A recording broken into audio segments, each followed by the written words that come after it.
Position on H.R. 2943, which is entitled Act to Remove Federal Penalties for Personal Use of Marijuana by Responsible Adults. I'm not familiar with that act. So if you could repeat the title of it one more time. It is called the Act to Remove Federal Penalties for Personal Use of Marijuana by Responsible Adults. There are so many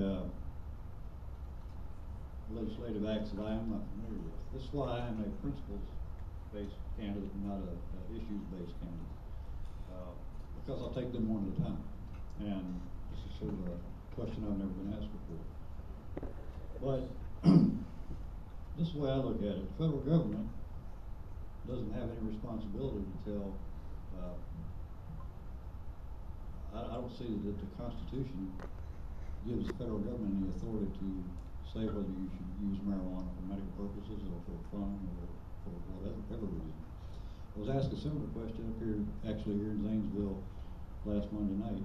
I believe that this gentleman's question had been concerning whether it was whether we should have it legalized for municipal purposes.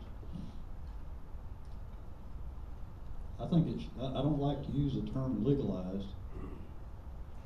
I don't think that the federal government has a role in that. I think if it's going to be regulated, that it should be at the state level.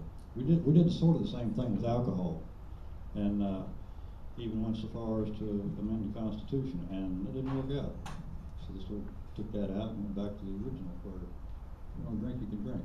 Here's my perspective on alcohol, for that matter, and marijuana use. I've never used marijuana in any way, shape, or form in my life, and I never will. I don't drink, and I never will. And me, as a responsible American, and understands that I have privacy rights, in my own home, there will never be any marijuana, and there will never be any alcohol, because I have the right to make that decision without the federal government's intervention.